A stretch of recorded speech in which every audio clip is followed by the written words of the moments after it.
ये फैलाया गया है कि भाई 40 से ऊपर जब आपकी एज हो जाए तो आपको मेमोग्राम करते रहना चाहिए, हर 6 महीने में एक बार, हर साल में एक बार। तो अब इसमें क्या होता है कि बहुत ही कम लोगों को पता है कि mammogram causes cancer. Mammogram causes cancer, ये आप बिल्कुल क्लियर सुन रहे हैं। मेमोग्राम से कैंसर डायग्नोस नहीं कर रहे हैं आप, उसको कॉज कर रहे हैं।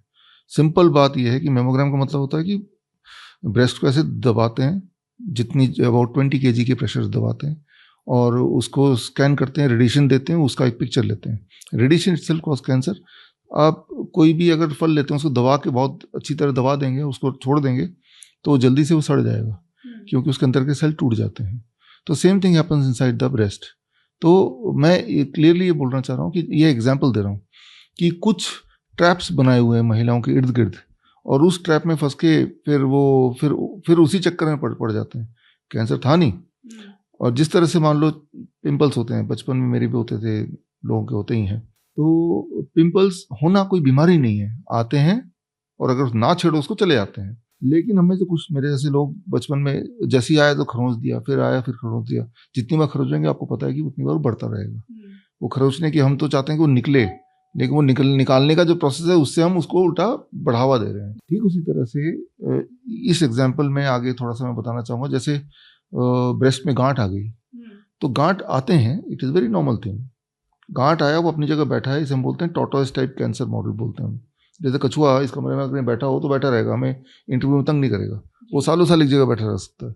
तो कुछ गांठें ऐसी होती हैं, ज़्यादातर 99% जो सालों साल एक जगह बैठी रहती हैं और वो होना उतना ही कॉमन है जैसे एक बच्चे को पिंपल होना कॉमन है। लेकिन उसको डायग्नोसिस के बहाने जब मेमोग्राम करेंगे, प्रेस करेंगे, बायोप्सी के मारे उसको जब खरोचेंगे, देन इट स्प्रेड्स। तो जैसे मैंने एक छोटी सी टिप दी, the first tip can be don't ever go for mammogram, don't ever go for biopsy.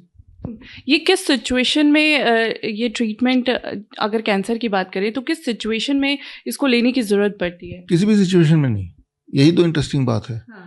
आप याद रखिए कि जैसे मैंने बताया मेमोग्राम कॉजेज कैंसर। आप तो चाहते नहीं कैंसर हो मैं, ठीक है ना। और अगर मान लो एक बार को पहले से भी है कैंसर तो भी mammogram is not going to help, क्योंकि वो उसका पर्पस है ही नहीं। देखिए ये तो जो मैं बता रहा हूँ ये लाइव हर जगह जाएगा, है ना। तो मैं तो ये भी चैलेंज कर रहा हूँ, जो लोग बोलते हैं, जो डॉक्टर आपको बोलता है कि मेमोग्राम कराओ, तो आप मेरी किताब पढ़िए, rabbit tortoise model for cancer cure, मेरे वेबसाइट में फ्री डाउनलोड है bishrup.com में। तो आपको एविडेंस दिख जाएंगे, पूरे दुनिया के जो एविडेंसेस मैंने इकट्ठे करके डाल दिए हैं। तो सबसे इंपॉर्टेंट बात है कि आपको अवेयरनेस होनी चाहिए कि भाई जो गलतफहमियां फैलाई जा रही हैं वो एक ट्रैप्स हैं, है ना। मान लो आप एक दुश्मन के इलाके में गए, जंगल में लड़ाई चल रही है बंदूकों से, तो वो दुश्मन क्या करता है, ट्रैप लगा जाता है ना, कि आपके पैर पड़े और धमाका हो जाए, अपने आप ही मर जाए, उनको कुछ करना ना पड़े। वैसे ही ना आपके आसपास कुछ मेडिकल इंडस्ट्री के ट्रैप्स हैं। पहला ट्रैप मैंने आपको बताया, मेमोग्राम नहीं कराना है, किसी भी कीमत पे नहीं कराना है, किसी भी कीमत में नहीं कराना। जो असली कैंसर है, मैंने देखा जो हमारे 20 हॉस्पिटल्स हैं उसमें 20% पेशेंट कैंसर वाले आते हैं। जो असली कैंसर वो बनता ही तब है जब उसको छेड़ते हैं हम, मेमोग्राम से छेड़ें, बायोप्सी से छेड़ें, एफएनएसी से छेड़ें, पेट स्कैन से छेड़ें। ये सारे टूल्स हैं कैंसर को बनाने के, राइट। तो रेयरली कभी ऐसा होगा कि इसके बिना कोई कैंसर हो गया हो, खासतौर पर ब्रेस्ट कैंसर।